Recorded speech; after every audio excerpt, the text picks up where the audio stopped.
Hola a todos, saludos. Bueno, como a los nuevos suscriptores les diría que yo busco no repetirme en los videos. Entonces, todos los anteriores videos tienen otros temas. Ahora, las consecuencias económicas en el fondo del coronavirus son tan grandes, son tan espectaculares, que puedo responder, digamos, cualquier pregunta que se haga al respecto, pero en sí ya no lo voy a volver a abordar. ¿Por qué? Porque en primer lugar se está quita pantalla. Las economías del mundo estaban profundamente enfermas porque son todas absolutamente keynesianas.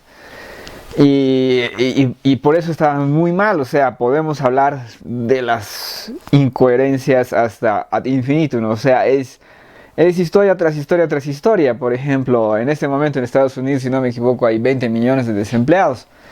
Y tú dices, bueno, ¿por qué? ¿Y cómo es que, o sea, cuál era su lógica de margen de ganancia y todo eso para que tengan que simple y llanamente decirles chao, no puedan aguantarlos, no pueden negociar con ellos y bla bla bla? Pero ¿cuál es la moraleja? La moraleja es de que a pesar del desastre, de las dimensiones del problema y todo eso, nadie ha aprendido nada. O sea, no hay ni cuestionamiento, no hay ni darse cuenta, no hay ni observación, no hay nada. O sea, nadie aprendió nada. Se han tomado, digamos, unas 300 decisiones económicas sobre cómo ayudar a esta maltrecha economía, y ni una es o bueno, digamos, tal vez un punto de vista o una decisión tomada, o una iniciativa, perdón, es, digamos, de orden liberal. Y me temo que eso quiere decir que no augura bien. Entonces, respondo cualquier pregunta, pero no sé si vuelva a abordar directamente al coronavirus. Tal vez sí, porque por otra parte, una vez más, las consecuencias son tan espectaculares, tan dramáticas, que se puede abordar el tema desde cualquier punto de vista. Por ejemplo, a ver, sobre cómo los estados estaban renuentes a hacer una suspensión de clases. ¿Y por qué? Les preguntan, digamos, ¿no? Si saben que esos son los lugares donde puede haber más contagio. Y después los transmiten a otras personas, ya que la mayor parte de los jóvenes no son un grupo de riesgo. La mayor parte, algunos sí. Bueno, entonces, ¿por qué no se suspendieron las clases más rápido? Porque tenían miedo de la pobreza, o sea, de la gente que va y come su desayuno y su almuerzo gratis en el colegio. Y entonces tú tienes aquí a un tipo como Bloomberg, que está gastando $400 millones en lo que es una campaña de ego para ser candidato a la presidencia demócrata. $400 millones. Y tú tienes un montón de gente que no tiene dónde comer. ¿Y tú crees que eso es normal? ¿No hay ahí algún problemita? Y nadie dice hay un problemita acá. ¿Nadie? Y los que lo dicen o son los locos de siempre, o sea, la gente que no, todo es un complot, así, ¿no? Pucha, Dios mío que estamos mal. Hoy no vamos a hablar de eso, tal vez en otra ocasión. Intenten ver a los anteriores videos sobre los temas generales, porque el tema central es del que siempre he hablado, que es la deformación de la economía por cuestiones de índole de intervención por parte del Estado. En este caso es el sector financiero y es monstruoso, son los números monstruosos. Vamos a hablar del sector financiero probablemente la próxima vez. Y también díganme con sus vistas si quieren más de un video por semana. Si tiene 20 y tantas vistas, eso quiere decir que hay interés. Si no tiene 20 y tantas, quiere decir que no. Y ya. De lo que voy a hablar hoy es de cancelación de ventajas por incremento de complejidad. Pero vamos a hablar de cine, para ilustrar esa idea, por si acaso. Hablemos entonces de cine. En primer lugar, ¿qué es cine? O sea, lo tuvimos, no lo tenemos, lo tuvimos siempre, ¿cuál es la idea? Entonces, ¿cuál es la pulsión que nos lleva hacia el cine? Y entonces tú ves, si agarramos, si digamos lo tenemos que definir de una forma básica, así el aspecto más simple de lo que es el cine. Cine es una manera audiovisual de contar historias, ¿verdad? Pero la idea es que es parte del ser humano, siempre nos hemos contado historias. Entonces, ¿cuál es el recurso más ágil para contar una historia? Yo. O sea, una persona con su tono de voz, con sus gestos. Una persona no tiene presupuesto, no tiene complicaciones y te puede contar la historia más fantástica y loca y todo lo demás. Por si acaso, todas las historias del Ramayana, todas las historias del Mahabharata, ¿es Mahabharata o es otra cosa? Ya. Pero todas esas historias fueron habladas antes de ser escritas. Y por lo tanto, a ver, ¿cuál es el recurso más flexible para contar una historia? Una persona que te cuente. Todos tenemos el buen amigo que cuenta muy bien, ¿no? Cualquier tontera y te la cuenta bien, y te la cuenta interesado, y te la cuenta con ganas. Después vendría a ser el tono de voz humano. La voz humana, una vez más, tú podrías, digamos, se falta tu expresión corporal, pero podrías grabar cualquier cosa digamos, de larga duración. Por ejemplo, hoy en día tenemos los podcasts, que básicamente es radio en archivo, ¿no? Y ahí te cuentan cualquier cosa. Entonces, eso es la segunda mecánica más libre.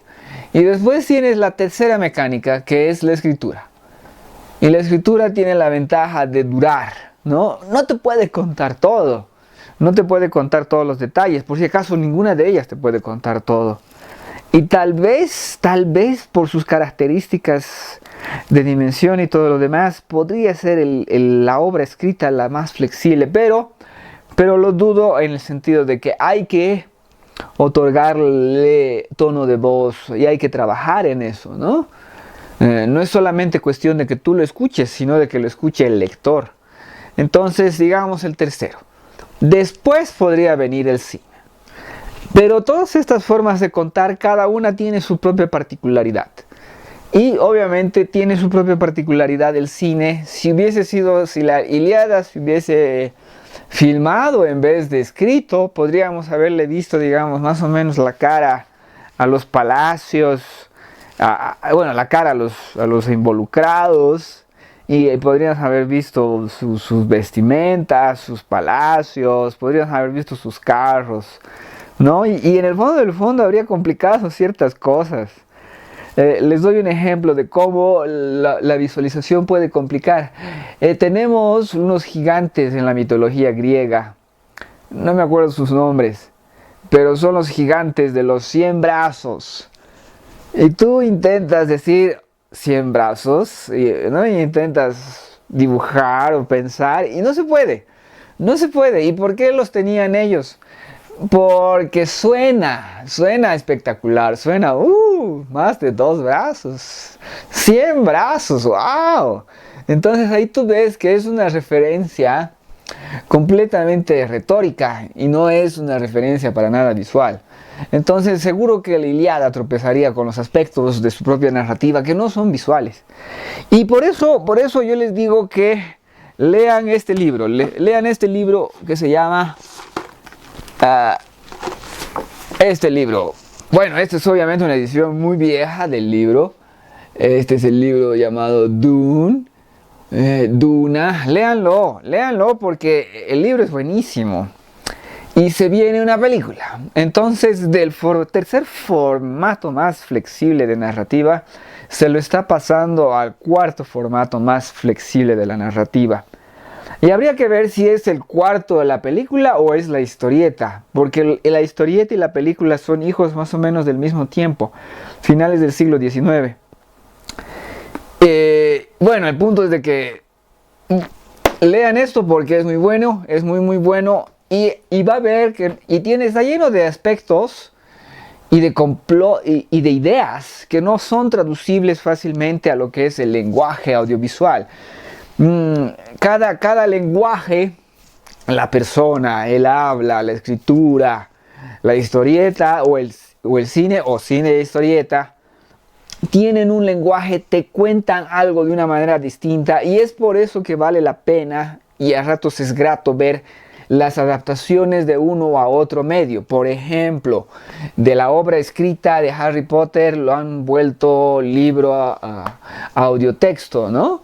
Entonces tiene su chiste todo eso y conlleva trabajo y te transmite algo más, ¿no? Porque el que hace el libro, digamos, de Harry Potter es un actor de voces, y entonces ese actor de voces hace la voz de Snape y hace los acentos, ¿no? Los múltiples acentos involucrados en la obra en su versión inglesa de Inglaterra, porque la americana ya había estado un poco cambiada. Miren cómo es.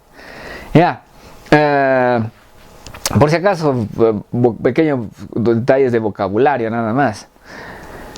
Entre la versión inglesa y la versión americana. Entonces, este libro me lo contó una persona, o sea, mi padre, cuando yo era niño, antes de que yo vea la película. Y cada una tenía su chiste, o sea, y después leí el libro. Entonces cada momento tuvo su chiste y de ver nuevas cosas y todo eso. Este tiene dentro de sí muchísimas ideas. Véanlo antes de que se ponga de moda por ver la película. La película va a ser espectacular porque está en manos de un muy buen director. A mí me gusta mucho su dirección, incluso cuando no me gusta su película. Ya. Pero entonces, ¿cuál es el punto de esto, de todas estas cosas? De que no llega gratis, en primer lugar. No llega gratis, y seamos sinceros, esta complejización de la narrativa de la persona va de lo más barato a lo más caro. Es por eso que la historieta podría estar antes que el cine, pero lo dejaremos a un lado la historieta para simplemente agarrar a estos tres. Entonces, la persona es lo más barato y flexible para contarte una historia. La voz tal vez podría estar más o menos al mismo nivel, pero necesitas algo con qué grabar. Entonces ya requiere de algo más. La escritura requieres de el material con el cual escribir, el tiempo con el cual escribir, y se tarda muchísimo más en su composición que el de la obra hablada, porque tú sabes que siempre tienes el amigo que es elocuente de por sí. Yo podría educar mi elocuencia, pero tendría que ser mi elocuencia para cada bendito video, porque toco temas distintos en cada bendito video. Eso es hartísimo trabajo, más del que tengo para poder hacer estos videos, y entonces es por eso que son hechos de esta manera. Pero entonces sigamos, o sea, estamos incrementando el bendito precio de cada bendito proceso. El proceso del libro es más caro y el proceso del cine es más caro. Te ofrece otra cosa, te ofrece las imágenes, te ofrece poder ver, ¿no? Incluso por más que era de estilo teatro el primer cine, después ya de entrada podías ver aquello que no podías haber visto antes, ¿no? No podíamos ir todos al teatro. En cambio, todos podíamos pagar, no sé, unos 5 centavos, un Nickelodeon, y podríamos haber visto algo, ¿no? De ahí viene la palabra Nickelodeon, de nickel. No sé cómo se pronuncia bien. Ya. Entonces, de lo menos complejo a lo más complejo. Lo menos complejo tiene muchísimas más posibilidades que lo más complejo. Pero lo más complejo te ofrece otra cosa. Y eso lo podríamos ver bien con los efectos especiales. El cine al principio era un efecto especial en sí mismo. Ver eso, ver algo que se está capturando en otro lado, ver una proyección era un efecto especial en sí mismo y era fantástico. O sea, era novedoso. Tú veías eso y decías, wow. ¿No? Y después obviamente vienen los efectos especiales de estilo teatro de los Méliès o de Méliès. Los Méliès se escribe, ¿no? Del principio del cine, y después tenemos los fastuosos escenarios, los movimientos de cámaras, y todo eso va requiriendo mayor complejidad. En otras palabras, dentro de la propia narrativa, cinematográfica, se va creciendo su complejidad. Y ya de entrada es medio difícil hacer cine, digamos. Obviamente comienza en Europa y en Estados Unidos y en Japón, que son los países más desarrollados. Entonces esos son los países que se pueden permitir hacer cine. Y los demás no nos podríamos permitir hacer cine, por más que podríamos hacer todas las otras narraciones, porque la complejidad tiene un precio.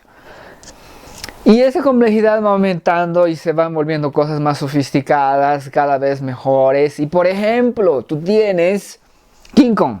3 versiones de King Kong hay.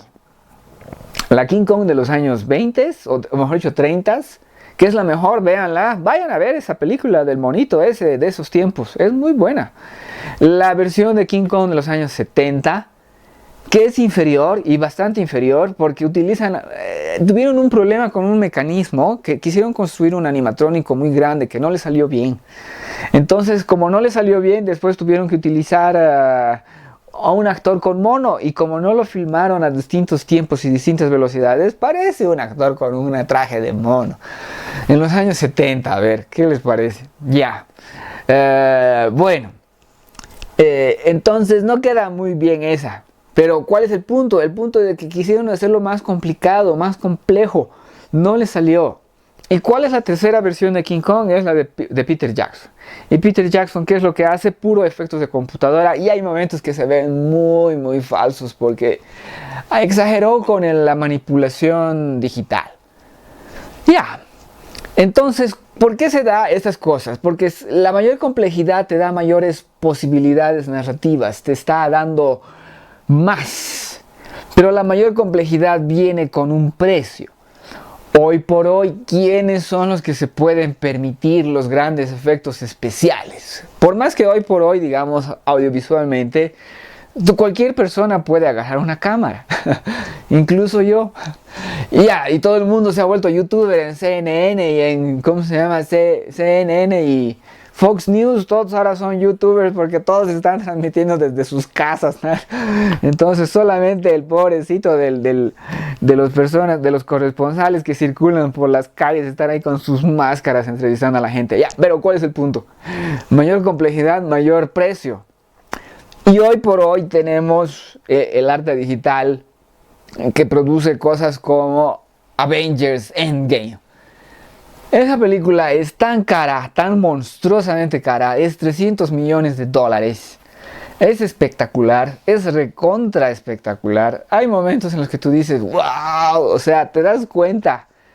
La gente cree que los efectos especiales hechos por computadora están hechos por computadora.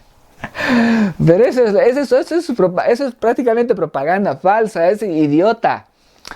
Los juegos, los efectos especiales son esto. La computadora es esto. Esto es una bendita computadora. Si yo hago un buen dibujo, ¿lo ha hecho el lápiz? No lo ha hecho el lápiz, lo he hecho yo, punto. Lo mismo es los efectos especiales, las imágenes generadas por computadora. Alguien las está haciendo con la computadora. Obviamente la computadora hace algunas cosas, tú digamos, pero el punto es que las personas trabajan con la computadora. Es instrumento y es una mula de trabajo, es un monto de trabajo inimaginable. Las escenas, digamos, a ciertos equipos les toma, digamos, un equipo está haciendo una de las escenas y les toma 8 meses hacerlo. Y es hartísimo trabajo, no es personas ociosas y flojas que están ahí trabajando con computadoras, no, es trabajo un montón.